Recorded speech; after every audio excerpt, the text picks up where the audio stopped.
Dream house. We all dream of one day purchasing our forever dream house, but one man got more than he bargained for when he bought his. As he took a stroll on his new property, Christopher stumbled upon something that changed his life. Dumbfounded, he investigated the mysterious finding further. Little did he know, once he entered the eerie tunnel, there was no going back to his previous life. He continued on his investigation even after a realtor and a police officer advised him not to. As Christopher came to the end of his research with all the proof laid out in front of him, he knew he had to flee his house and never ever go back. But what did he find that was so frightful he had to give up his dream home? Woodland Fields. Christopher Wanless had bought the property not long ago. It stood on 16.5 hectares of woodland fields, and he was overjoyed by all the space he had to himself. Little did he know he could have never expected to ultimately find a surprising portal in so much land. But as if fate wanted him to do so, he had. One day, Christopher decided to take a tour of his new dream home and the surrounding area. The seasons had been harsh, stripping away the bark and outer layer of trees, still rendering them all the more beautiful. Christopher took in his new scenery as bird songs came in lulls and bursts. The science of the woods and the singing working together in perfect harmony. Before he knew it, his feet begun to walk, body and mind both on autopilot. But then something caught his eye. Mysterious discovery. As Christopher was still coming out of the haze in which he was, he continued in the direction of the mysterious thing that he'd seen. It was dark and somewhat small, but still, it looked as if it was hiding. Maybe it's just another tree, an older, smaller, and darker one, he thought. But as he got closer, he immediately knew he was so very wrong. Overwhelmed by excitement and a little terror, he didn't judge where his feet were going. Christopher stumbled on and fell 3 feet down. Dumbfounded by his fall and covered in leaves and mud, he shook himself off and looked straight ahead. There it was, the mystery he'd seen from a distance. But it couldn't be. Could it? He was perplexed. He just discovered a mine on his own property, and by the looks of it, it seemed to be very old and abandoned. He had to take a closer look. What could be inside this magnificent structure? Encrusted walls. The outside of the mine was covered by what looked like moss, but it was way too dark to see inside. Christopher recalls the moment. When we bought the house, nobody ever told us about the fact that the estate had a lot of mines on it. We just sort of stumbled upon the gold mine one day, and that was it. When I first saw it, I was so excited that I almost fell over myself. The only thing that I could think about was Indiana Jones and underground railroads.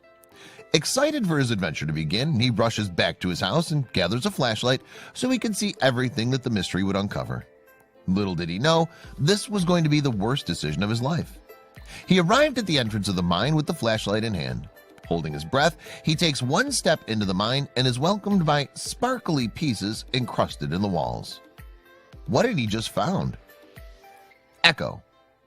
The old walls were damp and seemed to be about to crumble down on top of him. His footsteps echoed, and he couldn't help thinking about the tons of soil pressing down above him. He brought a flashlight and 3 spare batteries just in case. He wanted to be in there a long time. As he approached the walls more, he saw it but couldn't get his finger around what that unusual sparkle was within the stones. He recalls joking to himself, what if this was gold?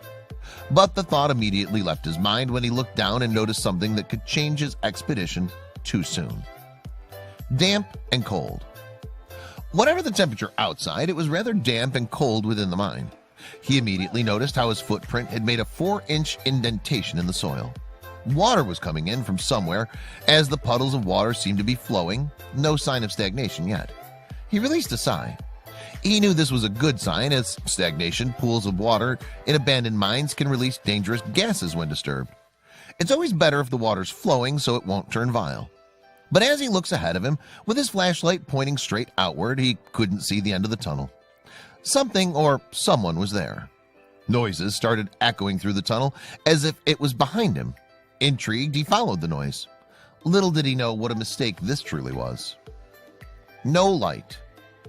As he continued down the path, there was no light, no movement of air, no warmth.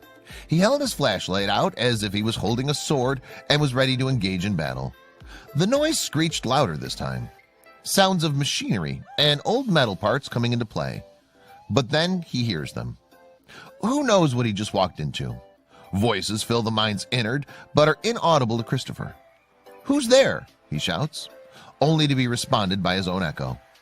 Courage pulsated through his body. He had to find out who was there. Ventilation system. Water and dirt were all around him now. His boots sunk deeper in with every footstep. A yellow ventilation system had been installed but was falling at the seams. Chains were hanging low, not far apart from each other, rusting and molding at the same time. Christopher began feeling strange. There was a weird vibe in the mine. Something was pulling him back as if he was not invited to wander in there. The ambient temperature also seemed to suddenly drop all around me at this point, and I felt an even stronger negative presence ahead in the tunnel, recalls Christopher. He follows the path of water. It must be coming from somewhere, and that's where he'll discover who the voices belong to. Could it possibly be that someone was living in there? Swung. Christopher was almost 150 foot inside the tunnel. He turned around and was welcomed with the light coming from the entrance. But as he turned around, he could not seem to fathom what he was seeing. He stayed still for about 2 seconds until his body reacted. He jumped, not expecting his nails to scrape the walls, his claustrophobia folding him in like the lid of a box. One of the chains had begun to swing, and not just lightly, no, with strength. Someone was watching him. His heart thudded inside his chest as he sprinted to the entrance. He had to get out of there. He had to call someone. But who? Call one. Desperate and sweaty, he ran to his home. Christopher quickly picked up his phone and called his real estate agent. When we went to ask about the place, we were finally told that the estate had actually been home to quite a lot of mining sites. A lot of mining was done in these hills at the turn of the century, and there are a lot of little mines that are scattered across the hills, said Christopher. He then continued to tell them what he'd found on the walls, the sparkly substance that seemed to give light to the small and deep tunnel. An agent told him someone was on their way to view the mysterious mine. As Christopher ended the call, he felt relief. From his toes up to his ears, his muscles started to relax, but suddenly his whole body tensed up again. "This cannot be happening," he shouts. Flickering lights. As Christopher stood in his kitchen where he hung up his call, the light started to flicker. He bundled his panic in his chest and breathed rapidly. The flickering of the lights gave him snapshots of his kitchen as a strobe light would. But then suddenly everything went dark. He fumbled over to where the switch was in his kitchen and began moving the switch up and down. Nothing. That's when he started noticing the chill. A cold breeze hit his face, wicking his nervous heat away faster than he could replace it. He immediately grabbed the flashlight he'd used in the mine, which thankfully was still in his pocket. He turned it on and pointed it in the direction of the thermostat. He could read that the temperature had fallen quite a bit, making his breath a fog cloud right in front of him. How strange, Christopher thought. But still determined to get his electricity back on, he went to a circuit breaker. Surely a fuse had blown, or something had happened. Faulty wiring. As he flashed the light in the direction of the breaker, everything seemed to be in order. Everything was where it was supposed to be, and the main fuse didn't look at all blown. As he continued to investigate within the box, trying different switches to see if it would miraculously turn on, Christopher let out an immense sigh when indeed it did. Faulty wiring, he thought to himself, but still couldn't shake the nervousness throughout his body. He went back upstairs to get a glass of water and calm his nerves. But as soon as he did, his doorbell rang. What could it be this time? Mr. Rudall. Mr. Rudall introduced himself to Christopher and began to explain how the real estate agency had contacted him because of what Christopher had found on his land. He was excited to see what he discovered, and more so, intrigued to see what the substance on the walls was.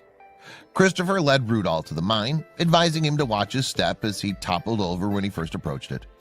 As both men walked in silence among the woods, the sky looked washed and gray, as in preparation for a storm. But as they got to the mine, they both get out their flashlights. The sparkle of the walls seemed to be more evident now, the glare hitting them in the face fiercely. As Rudall approached the stone walls inside the mine, he could no longer suppress his excitement. But as he turns to talk to Christopher, something in that mind is trying to send a message. Choked up and creeped out, he told Christopher something that made him have very mixed feelings about the situation. Nightmarish eyes. Rudolph, with nightmarish eyes, began to tell Christopher how the mine was indeed, to his own surprise, a gold mine, and that it had probably been used for that very reason a long time ago. As he looked at the walls, he could tell that the gold had been untouched within the stone, meaning that the miners hadn't finished their job and had abandoned the mine. But why? Rudolph continued to explain that there had been a lot of local gossip regarding miners and mines from the turn of the century, but he never knew about any specific gold mines in the area. The only thing that made him wonder was what had happened there for all that gold to go untouched. Something awful, surely. Christopher wanted to get to the bottom of it. Secret door. As he summoned up the courage to investigate the mine further, two things whirled in his mind. There could be gold, also it could be haunted. He got prepared with his flashlight in hand and spare batteries in his pocket. He went inside. As he went down the path, with each and every footstep away from the entrance, darkness enveloped him. Last time he went into the mine, he could only muster going 150 foot. This time he knew no matter what, he had to go to the end. Only then could he get the answers he was seeking. As the light blinded behind him, he kept going. 600 feet in, and he finally knew where the water was coming from. But then he saw it, a door. He bit his lip. A shiver ran through his body like an electric current, and the water dropped on his face, blurring his vision. He forced his legs closer, sucking in a breath as he knocked on the door, knowing that there would be no answer. Then he twisted the handle, but what he saw stopped him in his tracks. World of its own. He'd wandered into a world of its own. Whatever the weather outside, it was freezing in there. He reached out to the wall, rougher and colder than the walls outside the room. Exaggerating claustrophobia screamed inside of him to get out of that place. But that's when something caught a glint of the flashlight. Furniture? Lots of junk huddled together, destroyed, but that didn't make any sense. Who would just run out of there without their stuff? The air suddenly got thicker. Christopher's chest felt immense pressure. Something freaky was going on in there, but he still didn't know what. Livable? Within the junk, he sees a bed spring. It was torn and rusty and answered Christopher's question. Someone had lived there, and from the looks of it was in a hurry to get away from that place. But from what? Christopher kept contemplating this idea when something else catches his eye. A mysterious brick hideaway. Who would need a hideaway within a door inside a mine? Someone trying to hide something valuable, of course. Intrigued, he goes up to the mysterious hole, but is disappointed when he finds it completely empty. As he's about to turn around and start his retreat, he sees something on the wall inside the brick hideout. Some sort of handwriting? Hideout. With his flashlight lighting the hideout, he examined various white scratches on the walls. He couldn't figure out what it was until he was closer. He could distinctly see how the walls had been scratched in vertical lines, 4 at a time. That was very odd, he thought, while he put his hand over the scratches and made another discovery. The scratches must have been done by fingers. The depth of the scratches were superficial, but still managed to make a mark on the cement. Who and what was so eager to get out of this place? But as he pondered on that question, he saw another thing that will haunt him forever. Scratches. On the opposite wall of the scratches, he'd found more, but this time there wasn't any lines, but a message on it. An unreadable message he had to document. He took out his camera and took a picture of it. Maybe later he'd put that picture on his computer and investigate further and decipher it. Startled, he heard a noise. The hairs on his body prickled forward and gave him goosebumps. Someone was there. He pointed his flashlight in the direction of the noise. Nothing. He turned around and continued to look at the wording on the wall, but in that instant he heard the sound of metal clashing together. A cold breeze closed over his shoulder like a whisper, and a sense of cold washed over him as if he had just passed through an icy shower, having every warm feeling and thought sucked out of him. At first, it appeared to come from behind him, then from the front. In only moments, the noise and cold were coming from every direction, getting closer, louder, more frantic. He ran. Run. Shivers went down his spine, and he felt the blood chill in his veins as he sprinted. He couldn't shake the feeling something wasn't right.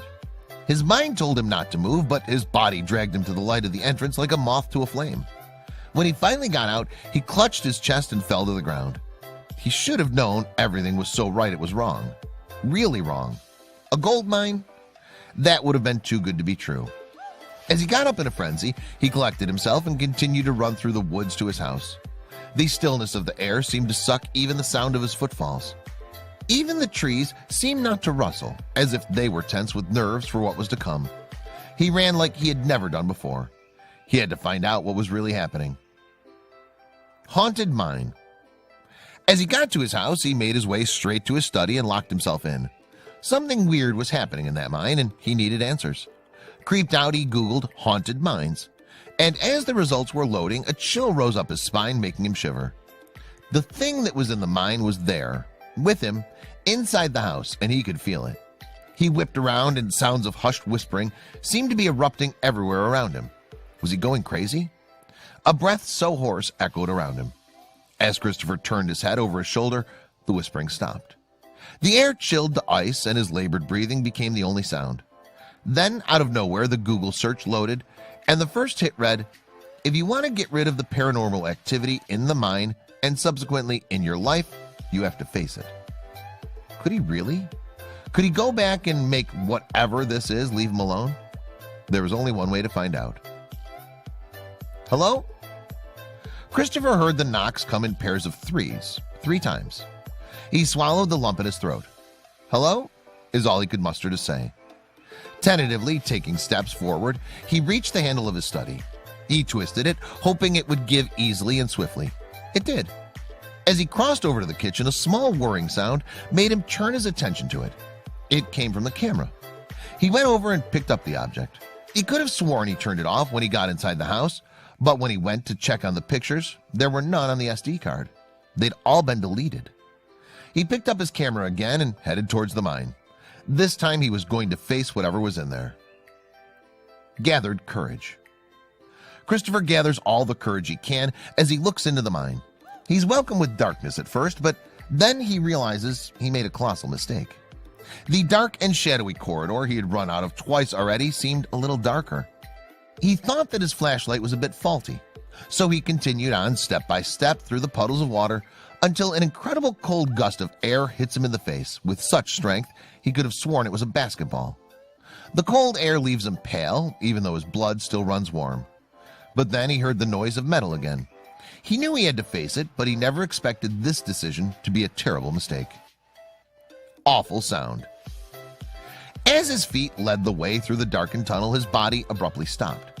The noise was so close his ears began to ring and screech in pain. The metal noise had turned into a hurricane of metals all clunking together, creating an awful sound. Christopher held his head in his hands for what seemed like an eternity. Suddenly, everything stopped. The sound was muted, and he looked up. Terror filled his body with silence more than it did with the noise, and that's when he saw it. Little clearer. The chains that hung from the rock ceiling of the tunnel started swinging rhythmically as if they were dancing. Hypnotized by what he was witnessing, he couldn't even begin to process the noise of swooshing water. As his eyes focused a little clearer, he saw it, a cascade of water coming towards him like a tsunami. I must be going crazy, Christopher thought, as the brittle silence of before was inundated with the sound of moving water. His head's pounding, every cell in his body is screaming for oxygen as he gathers himself and runs towards the light, the entrance. What could he do now? He couldn't face whatever was in there. Salvation. As Christopher ran out of the mine onto what he believed was salvation, he looked back. Perplexed, he didn't see any water of any kind, not even puddles in the entrance. He saw his frantic footsteps, but that was all. He began his journey back to his house. He knew then that he had to call someone who could help him with his paranormal activity, as he couldn't live like this. He walked through the utter blackness of the woods until he was close enough to see the lights on in his kitchen. Had he left them on? Maybe someone was there. Empty and alone. He opened the door, but his home felt so empty and alone. No one had been there. He must have left the lights on before. Shuffling through his kitchen, he can't get the thoughts of that day out of his head. Did everything really happen? He thought as he silently sat on his chair in his study and opened his computer up. Was he really going to do this? He'd never believed in ghosts or hauntings and paranormal activity, but everything that happened that day he just couldn't explain. He opened his search engine again and began to type. A loud wiring noise came from the engine of the computer, and suddenly it went black, as if it had died there and then. In a sitting position, he looked in disbelief at the black screen. What could possibly go wrong next? Christopher thought as tears filled his eyes. Little did he know this wasn't the end of his adventure. Tired. Christopher was tired, mentally and physically. That day had worn him out entirely. As he cupped his hands on his face, he felt a gentle pull. Without warning, something pulled at his feet. He noticed it like if it was metal and a magnet was pulling him towards it. He stumbled backwards, falling in the process. That's when he made the decision. He had to get out of there as soon as possible and call someone for help. Surely all of this could be explained. He knew a lot of paranormal cases had been due to many toxic gases, or maybe the water in the mine wasn't flowing but was stagnant and he hadn't realized. Whatever it was, it had to be something. He got in his car and drove to the nearest cafe. Double espresso. As he ordered a double espresso, he pulled up his search engine on his phone. Quickly, scared that this too would break, he typed in the box, "Best paranologist near me." Surprised, he sees that 2 different places have matched with what he was looking for. And they weren't far at all. He got in his car and arrived at the location Google Maps sent him. Before him was a purple sign that said tarot readings. Good God, he was still in disbelief of everything that had happened that day. But he couldn't rest soundly if he didn't know what he was truly dealing with. Vacated. As the door of the entrance gave off a chime song, he immediately noticed the smell of incense. A woman dressed in red and purple coverings turned to Christopher and offered her hand to him. She then immediately started chanting, something familiar Christopher had heard before. In utter paralysis, he was drawn towards it. He knew. The song that she was singing was the noise he'd heard in the mine, but now was a lot more melodic. He opened his eyes and dashed out to his car. Christopher went to his mother's house that night and immediately put his home on the market. The real estate developer in charge of the estate tried to get a hold of him, but they never heard from Christopher. Indeed, his mother was selling the property on his behalf and was open to offers for anyone who was willing to purchase it. The remaining questions are, did Christopher in fact see something inexplicable on his property? Was the mine really haunted? And has there been someone